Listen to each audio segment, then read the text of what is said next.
आप देख रहे हैं आजाद पोल इंडिया का हेडलाइंस शो। आज है 8 अप्रैल 2025। मैं हूं आदिल खान आजाद। दुनिया के सबसे बड़े अखबारों और रिपोर्टर्स से चुनी गई कुछ बड़ी खबरों को आपके सामने रखेंगे जिन्होंने आज सुर्खियां बटोरी।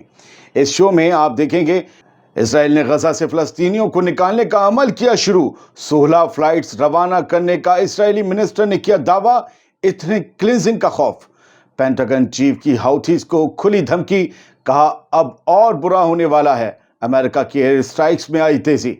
रशिया ने किया अमेरिका ईरान की डायरेक्ट बातचीत का सपोर्ट, लेकिन टेंशन में आ सकता है इसराइल। बदल सकते हैं ईरान के दिन। अमेरिका ने हिजबुल्लाह को बताया कैंसर, कहा उसके हथियार जल्द ही छीने जाएंगे। और फ्रांस, जॉर्डन, इजिप्ट का मुश्तरका बयान, फिलिस्तीनी अथॉरिटी ही संभालेगी गजा का निजाम। अमेरिका और इसराइल के मंसूबे को दिखाया ठेंगा। Good evening. काफी अहम खबरें हैं इस पूरे वीडियो में। हेडलाइंस तो बताई दी, कुछ और भी होंगी। पेंटागन चीफ की हाउथीज को खुली धमकी सामने आई है और ये कहा गया है पेंटागन की तरफ से हुथी से कि अब और बुरा होने वाला है तुम्हारे साथ। अमेरिका के डिफेंस सेक्रेटरी या डिफेंस मिनिस्टर पीट हेग्सेथ ने यमन की हुथीज को सख्त वार्निंग दी है और कहा है कि अमेरिका का बॉम्बिंग मिशन अब और ज्यादा इंटेंस और ज्यादा तेज और हैवी होने वाला है। ये धमकी उस वक्त आई जब रेड सी में हुथीज के अटैक्स के जवाब में 3 हफ्तों से यमन पर अमेरिका की एयर स्ट्राइक्स जारी हैं, जिसका मकसद हुथीज की मिलिट्री ताकत को, उनकी कुव्वत को, उनकी कैपेबिलिटी को कमजोर करना है।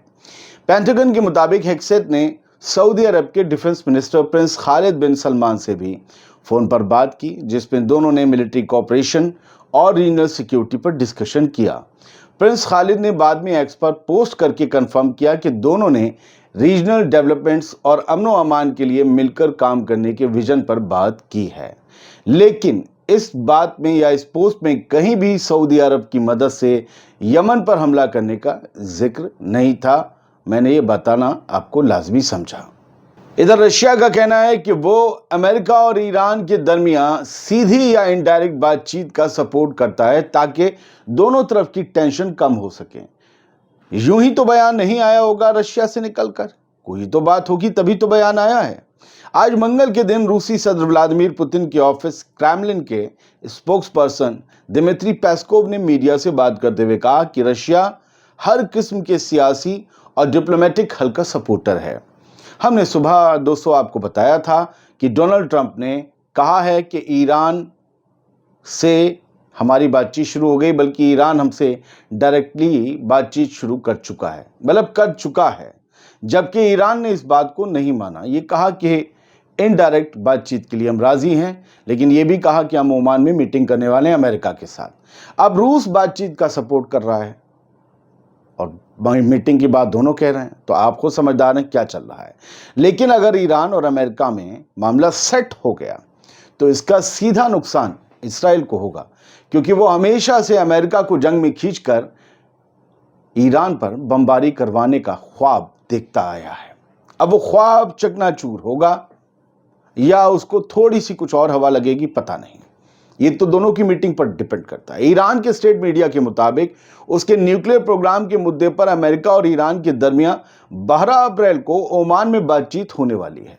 लोग ये जानना चाहेंगे कि ईरान को अपने न्यूक्लियर प्रोग्राम पर अमेरिका से बात करने की क्या जरूरत है, तो मैं कहूंगा कि जी जरूरत है, बहुत जरूरत है। खुद पर हमला टालने के लिए, पाबंदियां कम करवाने के लिए इतने सालों में जो मेहनत से बनाया है, खड़ा किया है, उसे बचाने के लिए ईरान को ट्रंप से बात करने की जरूरत है और उसे करनी भी चाहिए। यही समझदारी है और वो समझदारी से ही काम लेगा, क्योंकि लोग चाहें, आम लोग चाहें अपने जज्बात में बहकर ये माने या ना माने, लेकिन हकीकत यही है कि फिलहाल इस दौर में अमेरिका ही इस दुनिया की जमीन की सुपर पावर है।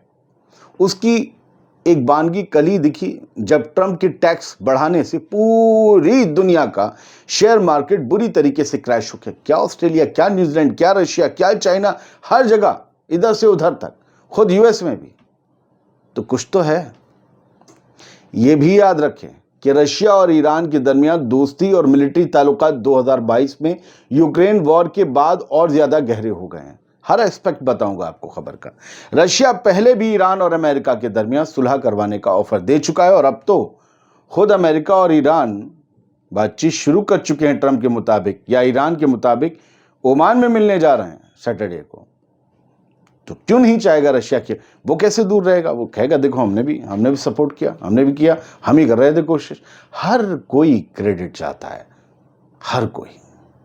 اور یہ بھی ہے کہ وہ اپنی دوستی بھی نبھائے گا ایران سے. خیر بڑھتے ہیں آگے بھیا. اسرائیل نے غزہ سے فلسطینیوں کو نکالنے کا عمل شروع کر دیا. یہ خبر ہم نے پڑھی تو ہم تھوڑا سا چونکے.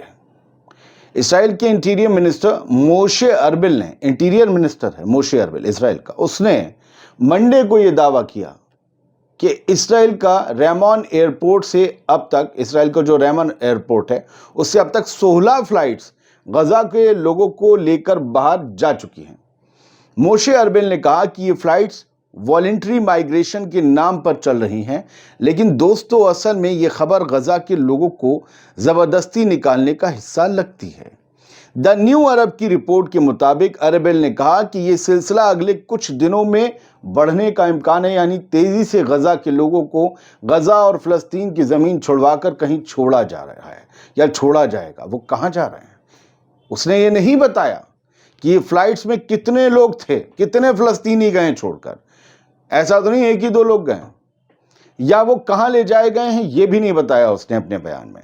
بس یہیں سے اس بیان کے مکاری جیسے لگنے کا شک مجھے ہوتا ہے, اور لگتا ہے کہ کہیں یہ باقی فلسطینیوں کی ہمت کو توڑنے کے لیے دیا گیا بیان تو نہیں کہ دیکھو وہ لوگ تو جا رہے ہیں اپنے بچوں کو بچا کر ایک نئی زندگی جینے, تم بھی جاؤ, کہاں پڑے ہو, سب برباد ہو گیا.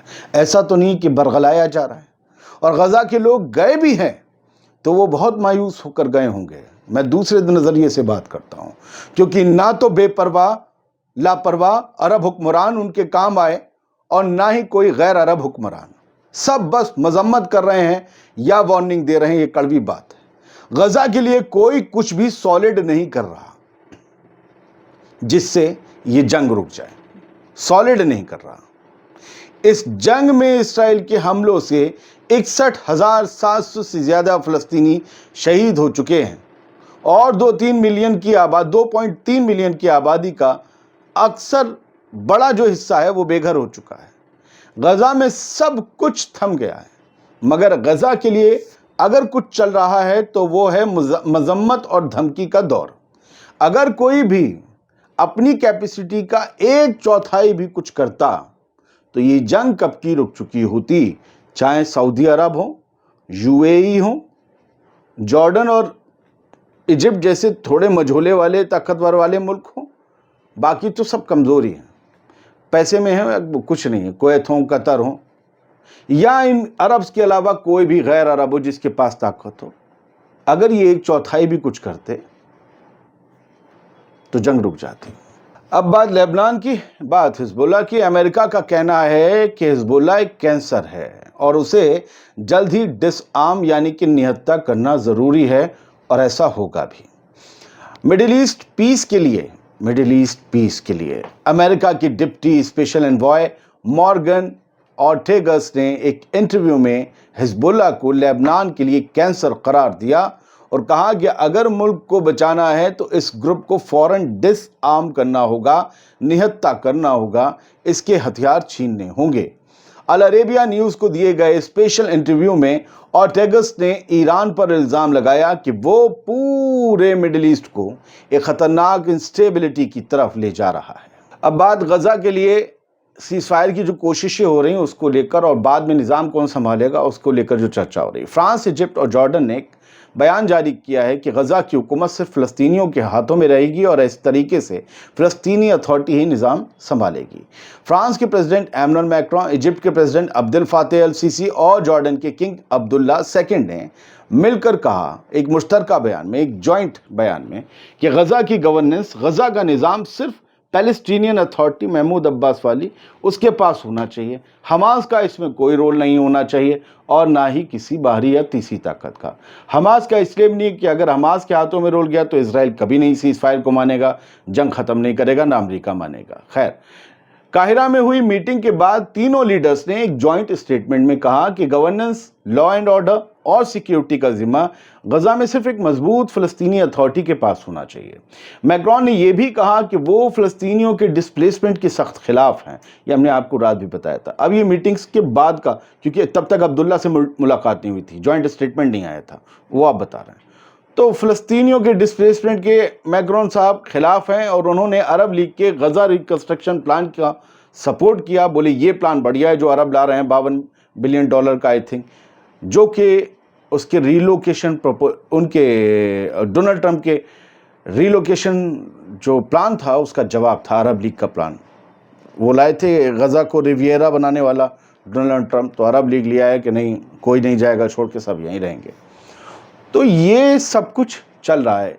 एमनुअल मैक्रोन या यूरोप के दूसरे मुल्क इसराइल को हथियार देते रहे हैं और अब अलग कोशिशें हैं, इसलिए कि इनको भी अपनी ताकत दिखाना है। और आप लिख कर रखिए, हम देखें ना देखें, हमारे वीडियो ये हमेशा अमर रहेंगे। अगर यूट्यूब ने हटाए नहीं या यूट्यूब से हटे नहीं तो अमेरिका और यूरोप भी एक दिन भिड़ेंगे, हम रहें ना रहें। अच्छा, वीडियो रहेंगे, इस पर एक बात कह दूं कि मैं सिर्फ ऐसी वीडियो बनाता हूं जिसे आप अपने बच्चों के साथ भी बैठकर देख सकें, वो मेरी ज़ुबान होती है। और मुझे खुद अपने बच्चों के साथ कभी 10 साल बाद देखने में शर्म ना आए, उस तरीके से वीडियो बनाता हूं कि फैक्ट के साथ हो, झूठ भी ना हो, चिल्लाऊं भी ना, गाली भी ना दूं, गंदे लफ्ज़ भी यूज़ ना करूं। तो ये मेरी कोशिश होती है। कुछ लोगों को है कि आप हल्का बोलते हो, आप मतलब आप कुछ कहते नहीं हो सख्त लफ्ज़। सख्त लफ्ज़ क्या होता है, क्यों कहें किसी को? रही कुछ लोग शिया सुन्नी खेल रहे हैं, भाई ऐसे हो जाइए आप। इसी चक्कर में कुछ लोग हैं 5% हैं हर तरफ से, बाकी उधर भी इंटेलेक्चुअल्स हैं, इधर भी इंटेलेक्चुअल्स हैं, वो समझ रहे हैं कि हालात क्या हैं। लेकिन कुछ लोग हैं जो 1400 साल पीछे जाकर गालियाँ देते हैं। आप समझ लीजिए कि आप कभी भी बर्दाश्त नहीं किए जाएंगे, और आपको ये सब सिखाने वाले हैं। बहुत आसान है आपके हिसाब से बात करके व्यूज़ और पैसा कमा लेना, और वो टुच्चा खेल मैं नहीं करूँगा। आखिर में न्यूज़ ख़त्म हो गई, जिन्हें देखना चले जाएं, हो गई ख़त्म। व्यूज़ कमाने और पैसा कमाने वाला खेल मैं नहीं करूँगा, हवा के साथ नहीं बहूँगा। हवा के साथ कमज़ोर बहते हैं, ठोस लोग अपनी ज़मीन पकड़ कर रहते हैं, सच को सच की तरह कहते हैं। आप किसी के साहबा को गाली देंगे और आप सोचेंगे वो आपकी इज़्ज़त करेगा, आप जो एजेंडा फैलाना चाहते हैं जहाँ से भी आए वो फैलेगा नहीं। बहुत सख्ती से सुन लीजिए, ये उन 5% लोगों के लिए बयान है, सुधर जाइए, वरना ज़िंदगी भर आप जूते खाएंगे कहीं और रोते रहेंगे। इसे छोड़ दीजिए, वो वक्त नहीं है। इख्तलाफ है, उन्हें अब माजी में छोड़ दीजिए। अब भी कह रहा हूँ, प्लीज़, थैंक यू।